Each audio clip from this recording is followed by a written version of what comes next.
자, 지금 전해드린 대로 경기도 용인시의 한 고등학교 교사 숨진 채 발견돼서 경찰이 지금 수사에 나선 상황이죠. 네, 관련 내용 정혁진 변호사, 장윤미 변호사와 함께 자세히 짚어보도록 하겠습니다. 안녕하십니까? 안녕하세요. 네, 반갑습니다. 자, 일단 이제 안타까운 일이 이제 또 발생을 해서 해당 교사는요, 최근 학부모 민원으로 힘들어했다 이런 이야기까지 지금 들리고 있습니다.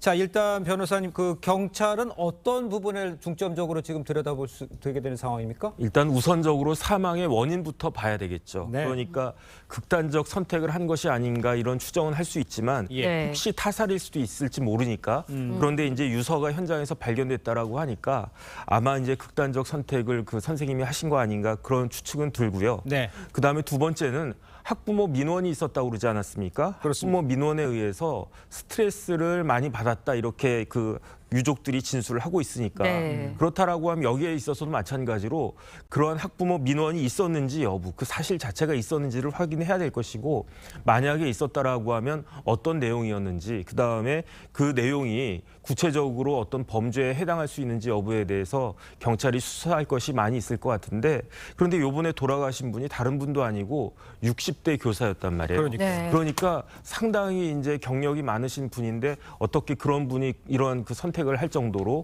그런 스트레스가 많았는지 이런 부분들에 대해서 확인이 필요한 것이 아닌가 하는 생각이 듭니다. 예. 네, 최근 뭐 서울 양천구와 전북 군산에서도 교사 2명이 극단적인 선택을 하는 일이 있었거든요. 맞아요. 나흘 동안 3번이나 이런 일이 일어나는 것 같은데 어떻게 왜 이런 일이 일어난다고 보시나요? 이 정도면 사실 구조적인 문제가 있다라고 봐야 되는 부분이 있죠. 네. 서울 양천구 초등학교 극단적 선택을 한 교사분 같은 경우에는 유족들이 이렇게 이야기하고 있습니다. 6학년 담임을 맡았는데 일부 아이들이 이제 몰려다니면서 선생님 지도에 잘 따르지 않았고 이제 교내에서는 따돌림 문제도 있었고 그럼 선생님들이 이런 상황에서 교육 현장에서 제대로 훈육할 수 있는 환경이 조성돼 있느냐 그래 보이지 않습니다. 네. 왜냐하면 어떤 교육의 명목으로 훈육의 명목으로 아이들을 지도할 경우에 일부 학부모들이 정서적 학대도 아동학대로 처벌을 하는 규정을 갖고 있다 보니까 이거 왜 우리 아이에 대한 정서적 학대를 하느냐라고 해서 언성을 높이거나 혼을 내면은 상당히 문제 제기를 하는 경우들이 많거든요. 네. 그리고 전북 군산에서 극단적인 선택을 한 30대 교사 예. 같은 경우에는 좀 더 엄밀한 뭐 이제 추가 조사가 필요하겠지만 일단 예. 유족 측과 이 교원 노조 측에서는 이렇게 얘기하고 있습니다. 이 굉장히 잔무, 업무의 과중함을 평소에도 토로했었다고 하고요. 예. 같은 동료 교원으로부터 이른바 업무상 갑질을 당했다는 의혹도 예. 제기되고 있습니다. 예. 기한을 올리면 계속해서 이제 별다른 이유 없이 반려를 하는 등 이런 사안으로 인해서 스트레스를 많이 받았다는 것이어서 예. 이런 교육 현장에서 그러니까 교실에서의 어떤 교권 확립 그리고 업무 환경에서의 개선 같이 논의돼야 될 것 같습니다. 알겠습니다. 네. 지금 변호사님도 지적을 해줬습니다. 훈육과 지도할 수 있는 분위기가 조성이 안 돼 있다. 또 업무가 과중돼 있다. 이런 것들이 원인이라고 좀 예. 지적은 해주셨습니다만 그런데 이제 전국 교사들 오늘요. 공교육 멈춤의 날로 정하고 집단 연가 투쟁에 나설 계획입니다.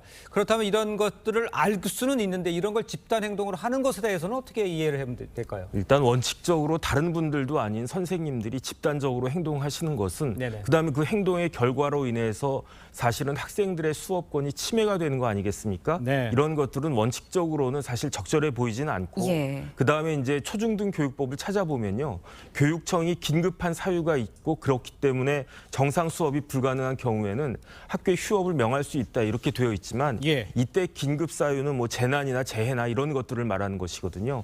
그렇기 때문에 이런 부분들에 대해서는 사실은 비판이 있을 수 있는데 그럼에도 불구하고 최근에 여러 선생님들이 이러한 그 뭐 극단적 선택하고 그러지 않았습니까? 그렇다라고 하면 한두 명일 경우에는 뭐 개인적인 이유가 있었겠거니라고 생각을 할 수 있었지 몰라도 예. 여러분이 이렇게 비슷한 행동을 하셨다라고 하는 것은 뭔가 구조적인 문제가 있었던 것이 아닌가. 이런 것들을 가장 체험하는 분들이 역시 현장에서 같이 그 동료로서 수업을 하는 그 교사 선생님들 아니겠습니까? 네. 이런 부분들에 대해서는 사실은 우리 사회가 귀를 기울여야 되는 그런 측면은 반드시 있다. 분명히 있다. 저도 그런 생각은 듭니다. 네, 일단 교육부에서는 징계 가능성을 예고하면서도 예. 교사들 설득에 나서고 있는 모습인데 만약에 징계가 내려진다면 어떤 징계가 내려지는 건가요? 일단 교육부에서는 최대 파면이나 해임 조치까지도 가능하다고 엄포를 네. 놓고 있습니다. 있습니다. 이걸 집단 행동이 이제 법적 근거가 없다라는 점을 교육부에서는 이야기를 하고 있는데요. 예. 일단 교육 현장에서 이탈한 부분을 파업으로 규정을 하고 있습니다. 네. 그런데 파업이라는 건 근로기준법 등을 보더라도 본인의 네. 근로 환경의 개선과 관련한 이슈를 갖고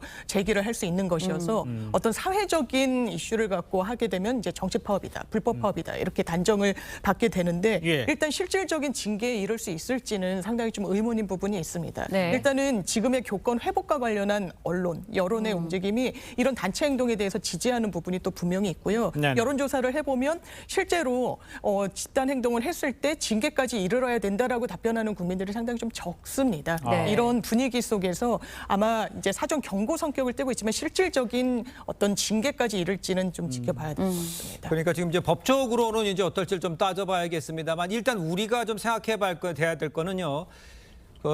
열악한 상황, 또 심리적으로 힘든 조건 이런 것들은 우리가 좀 교사들에 대해서 좀 생각을 좀 해줘야 되는 상황은 아닌가 모르겠어요. 맞습니다. 제일 중요한 건 역시 교권이 무너진 것이 아닌가. 예. 저희 때만 예. 해도 네네. 선생님들이 굉장히 어려웠거든요. 그렇죠. 그러니까 저희 학생들만 어려운 게 아니고 학부모, 저희 부모님들도 선생님을 굉장히 어렵게 생각을 하셨어요. 네네. 그런데 요즘은 애들이 한 집에 둘도 아니고 하나밖에 없잖아요. 그러니까 우리 아이가 제일 귀중하고 그렇기 때문에 오히려 선생님들은 우리 아이를 돌봐주어야 하는 그런 존재로 이렇게 무너지게 된 거 아닌가 하는 생각이 드는데 네. 교육은 지식만을 가르치는 것이 아닙니다. 그렇다라고 하면은 만약에 교권이 확보가 되지 않고 그다음에 선생님이 존경을 받지 못한다라고 하면 그걸로 인해서 제대로 된 교육이 이루어지겠습니까? 그렇죠. 그렇다라고 하면 교권이 무너졌을 때 가장 큰 피해를 받는 사람들은 누구냐면 선생님들도 물론 피해를 받겠지만 결국은 가장 큰 피해는 우리 학생들 아닐까 그런 생각들이 들기 때문에 이런 부분들에 대해서 우리 사회가 반성할 여지가 분명히 있겠다 싶습니다. 네, 학생들의 피해에 대해서 좀 잠깐 언급을 해주셨는데 예. 네. 교권의 회복 굉장히 중요합니다. 구조적인 문제점도 해결해야 하고요. 그런데 결국 만약에 교육이 이렇게 공백이 생기면 결국 피해는 학생들에게 돌아가지 네. 않습니까? 그런 목소리도 나오고 있죠. 그래서 네. 오늘이 사실 교사분들이 모이시는 데는 서희초 교사분이 돌아가신 49제 성격이 있었기 때문이죠. 그래서 저도 초등학교 아이를 기르는 엄마입니다만 네. 이 분위기가 그렇습니다. 학교에서는 좀 양해를 구하시더라고요. 예. 오늘 교육 멈춤의 날의 취지가 이러저러하고 교육 공백을 최소화하겠다. 급식 제공도 일반적으로 원래대로 해주겠다. 예. 다만 아이를 또 못 보내는 엄마들, 그러니까 보낼 수밖에 예, 없는 그렇죠. 부모들도 있습니다. 예. 그렇죠. 그렇다면 예. 그 뜻에는 동참하지만 우리가 이제 아이는 보낸다. 그리고 내가 여력이 되면 아이를 오늘은 내가 집에서 좀 건사하겠다라고 그 뜻에 많은 학부모님들이 동참을 해주고 계시더라고요. 네. 일단 교육부 측에서는 교육 공백 최소화해달라고 이야기를 하고 있습니다. 어제도 관련 토론회가 있었는데 이주호 장관이 이른바 깜짝 방문을 해서 호소문을 발표를 했거든요. 예. 교육 현장의 문제 그리고 교권 회복과 관련한 부분은 교육부가 전담해서 책임을 지겠다.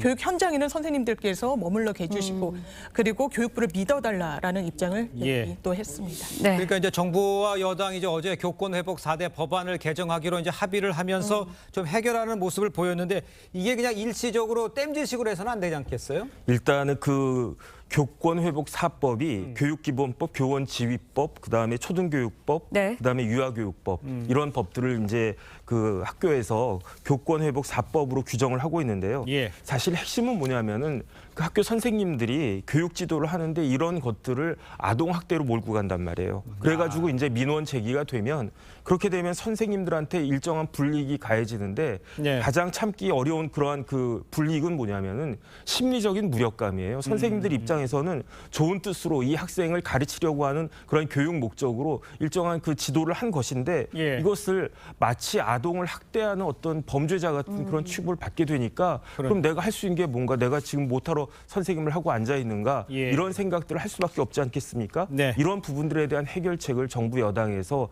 반드시 좀 이렇게 마련해 줘야 되는 것이 아닌가 저는 그렇게 생각이 됩니다. 알겠습니다. 자, 두 분 말씀은 여기까지 듣겠습니다. 고맙습니다. 고맙습니다. 감사합니다.